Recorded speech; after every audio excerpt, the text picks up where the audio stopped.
What's going on, guys? Summer is here, and as you can probably imagine, it is hot. As a matter of fact, it is absolutely brutal outside. And as you can probably imagine, with the heat also comes a hot car. And I don't have AC. The heat from the engine, the exhaust, everything just kind of compiles onto the already hot summer air. And with the exhaust being as hot as it is, it actually makes its way through the floorboards into the cabin of the vehicle.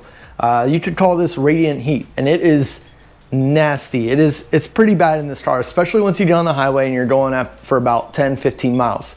So we're going to be taking care of that today because I have some DEI heat shielding, this stuff right here, which I'll be wrapping around my transmission tunnel to hopefully help with the heat inside the cabin.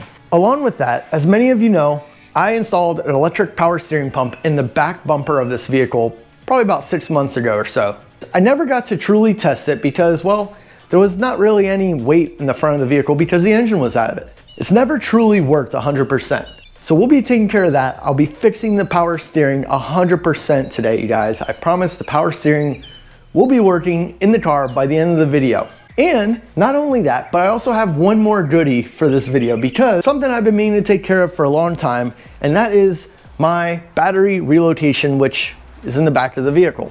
So the battery that I've been using has just been a massive 650 cold cranking amp battery that's actually been working for a very long time. I think the battery's going on probably 6 years old now. So we'll be switching from that massive battery down to a XS Power D680 battery, which is way smaller. It's about probably a quarter of the size dimensionally, and it should put out the same cold cranking amps or something very similar to what was in the car. Now, as far as longevity goes, I can't really speak on that because, well, I've never played around with the battery this size before, but it should have no problem starting the car because, well, stick around to the end of the video and you'll see the whole explanation as to why a smaller battery can start a car than what you probably think. But with all that said, I want to give a huge shout out to those of you who have been on the website and purchased merchandise from the website. Thank you so much from the bottom of my heart. I'm a small channel, you guys. I'm not 50,000, 100,000 subscribers here. I am like 4,000 subscribers in right now, working on doing big things here. If you guys can just help me out by sharing this video, smashing the like button, dropping a comment, that's all that matters to me. But if you want to go the extra mile and buy some merchandise off the Billy Builds website, feel free. I would greatly appreciate it. I mentally keep track of just about everyone who's purchased off the website, and from the bottom of my heart, you guys are awesome. Thank you so much. And honestly, one day, maybe somehow, I would love to give back to the first, I don't know, 5 or 10 people who bought something off the website because it is just mind-blowing to me.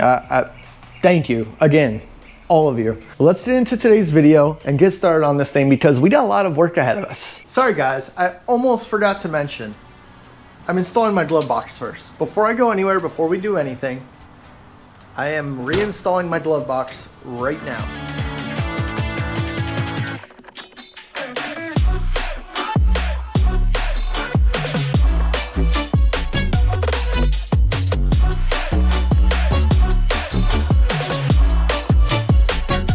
Ta-da!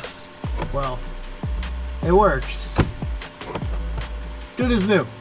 Now we can go drive the car.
Got done driving the car for a little bit. We are now gonna change the oil real quick on it.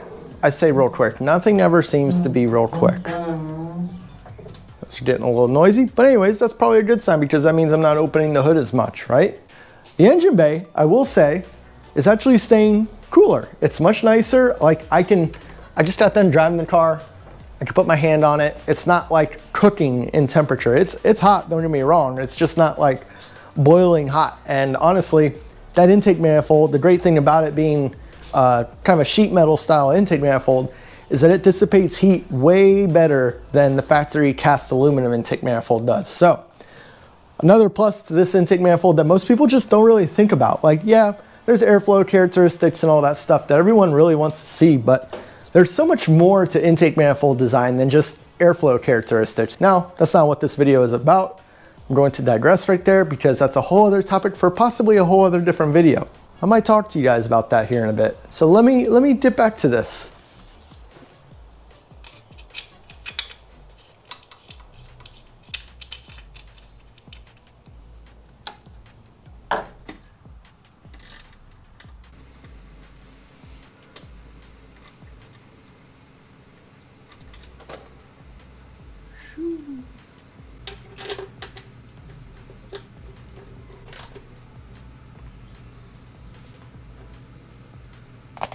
All right, let's see how this oil looks. Looks like oil, right? There's a little bit of a metallic swirl in here. I wouldn't even call it a swirl. It's just a little bit of a hazing. This is, I would say this is well within reason of what you would expect on a fresh rebuild. And this should be something you guys probably haven't seen before on a Z. Because as far as I know, there's only like my car and one other that I'm aware of in existence with this type of filter on it. Well, this particular oil setup, that is. Again, the oil. This is the guy she told you not to worry about. And this is you.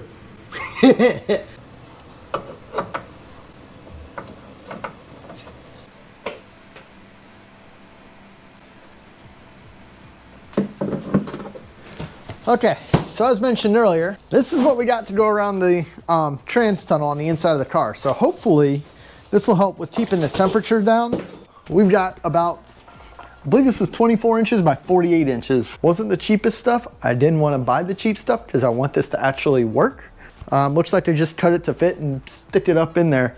So this is my sheet of embossed aluminum that I wrapped around there. I made sure it fits. I'm just wanting to basically cut this one out, maybe another like inch or two longer, and then that's just kind of what we're going to use.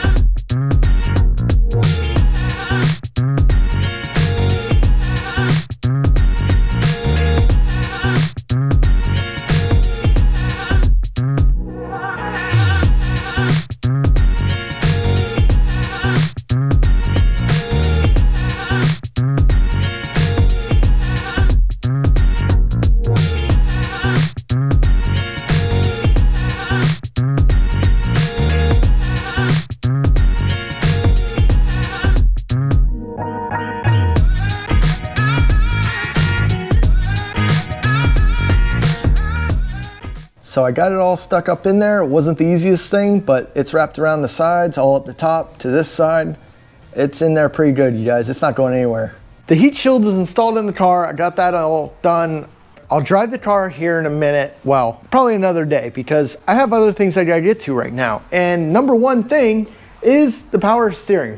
The power steering on the car has just been kind of an ongoing problem. And honestly, it has not been an easy thing to deal with because yes, I kind of did it to myself, but the power steering is tucked way back up in here, underneath in this bumper. You can't even see it really from the rear. It's tucked up in there nicely because, well, I don't want it to be seen when you're looking at it from the back of the car. I believe what's happening is the power steering pump is 180 degrees out of where it needs to be. So basically, I can keep it on its side, but I think I'm gonna rotate it 180 degrees and see if that works. But before I do that, I wanna put it upright. So let me get started on this power steering pump and I'll get back to you because we got a lot of stuff to do yet.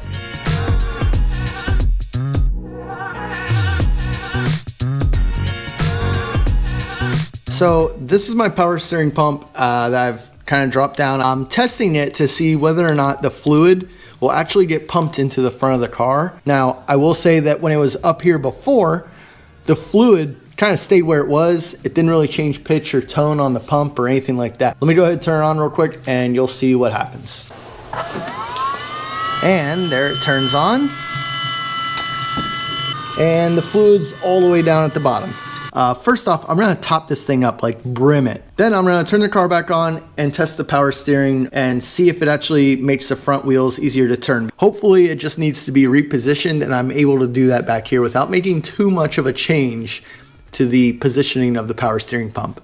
The main problem that I had previously was that because the pressure line was on the top of the pump and it was mounted sideways, I'm assuming no fluid was able to get into that pressure line.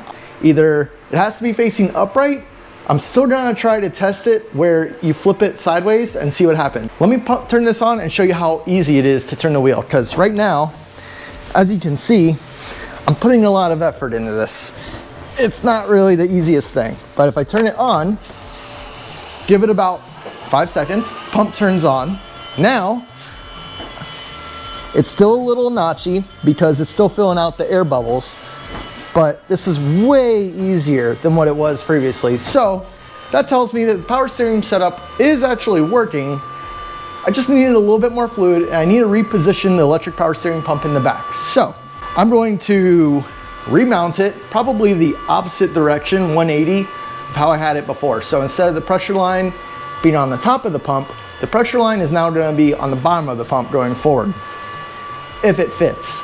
I'm gonna work on that here and I'll get right back to you guys. There's one more thing for this video, because I have been fighting with my battery relocation ever since I did it in this car. Now, when I first did it, I really did it on a budget. I used a spare battery from work, which has actually lasted me like 7 years. But what I have here today is supposed to be a much cleaner, much simpler look. If you have not heard of the XS Power lineup of batteries, I mean, this thing is tiny. It is literally like, this is my hand. Look at that. Now this is still a lead acid battery. Oh, it is AGM battery. So it says AGM battery, but it's also lead acid. Anyways, so my plan here for today with this battery is to mount it on its side in the spare tire well with the bracket that is meant for it. You won't even know it's back there. The lines, cables are already made for it. Even the cables for my electric power steering pump, which goes directly to my battery, I went ahead and made those long enough so that this will work with that. I've been thinking ahead this whole time. I've been wanting to do this for a long time, but at the end of the day, guys, it's a battery. It is a D680 with 1,000 max amps, which should be plenty enough to start this car. I do know the general rule of thumb is roughly 1 CCA of battery power for every 1 cubic inch of engine. So for instance, this is a 3-liter, 181 cubic inch motor. So realistically, I only need 180 cold cranking amps to start the motor. Let me get this started.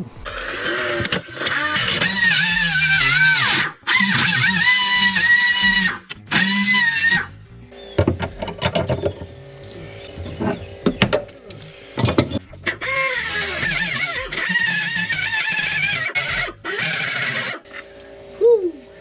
That does it for that. Just gonna kind of eyeball it.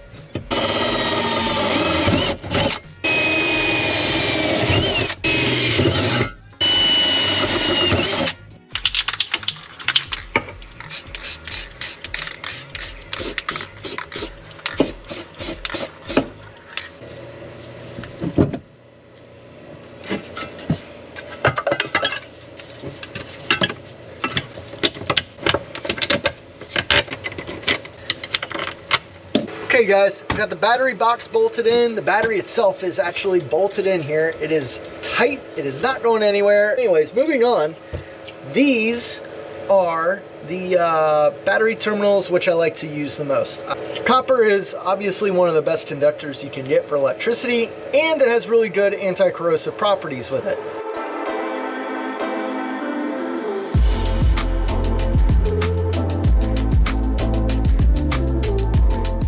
After a kind of late night last night, the battery is installed, power steering pump is on and running, the heat shield is underneath the car. Hopefully it's enough. I may need to throw some additional heat shielding up under there. What I'm thinking is probably along the frame rails that go above the downpipes. Those may also need to see some of that stuff right there.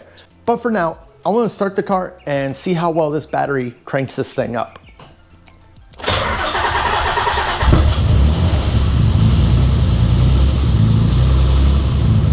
Okay, so the car started up great. I didn't have any problems really with cranking it over or anything like that.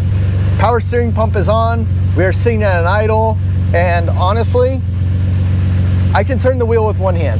It's not the easiest thing. In all honesty, what I'll probably, and what you can do if you really want, is they sell pump control modules, and you can basically control the speed and output of the power steering pump to whatever pressure you may need, as long as it's within reason of the power steering pump itself. It's easier, don't get me wrong, but if I turn it off, I can't turn it at all. Ugh.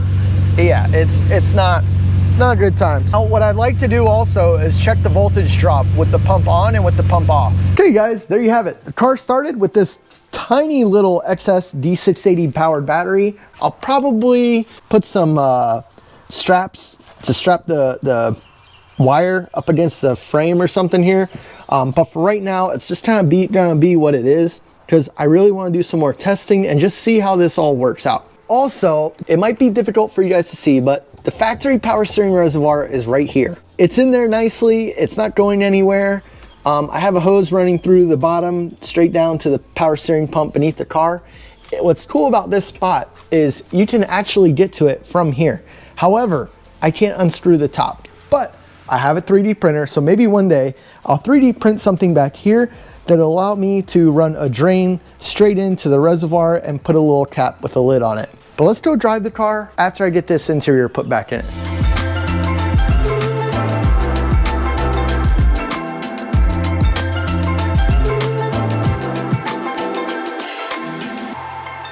So that's gonna do it for that. I'd say the interior actually cleans up quite nice. I just need to go over it with the vacuum and maybe a little bit of interior cleaner. For the most part, it looks totally stock, except for the holes. Ignore the holes. It's finally ready. Let's take this thing for a drive. It is hot already. I mean, it's not even hot. It's just humid. It's muggy.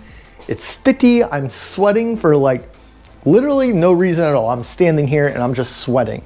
All right, you guys, that test drive went absolutely great. You're just gonna have to believe me because, well, unfortunately, I'm partially retarded and I didn't have any audio on the entire time of the test drive. I can't believe it. I'm super disappointed in myself, but well, unfortunately, I don't have more time to go drive the car. Maybe next time, next video, I'll do my best to make it up to you guys. We'll get some good hard driving done in it. It's really hard to do when you're by yourself and you only have one day a week to do anything at all. I owe you guys one. But you can see in this clip here that I did take the temperature without getting into too much scientific detail of it all, where I put the heat shield in the transmission tunnel versus the footwell up by the pedals. There's easily about a 20-degree difference in the two. It went from 116 degrees up to 136 degrees in the front. I could put my hand down there and not feel heat radiating off of it. And that was the biggest thing for me. It felt like a heated blower just blowing hot air up from the transmission tunnel. It was unbearable. My dash was even 130 degrees. The car is doing what it's supposed to. It is running freaking incredible right now. The power steering actually feels really good. Way better than, probably not better than factory, but you know, we can work on that because there are speed controllers that you can get for these power steering pumps to boost the RPM in the pump to output the steering feel. So it's even lighter. You can run it with a GPS controller and everything else. They get really in detail. Anyways, that's enough of my rambling. I hope you guys enjoyed this video. Please be sure to like, comment, and subscribe if this video helped you out with anything at all. Be sure to head over to the website. Really appreciate it. Love you all. Take care. Peace.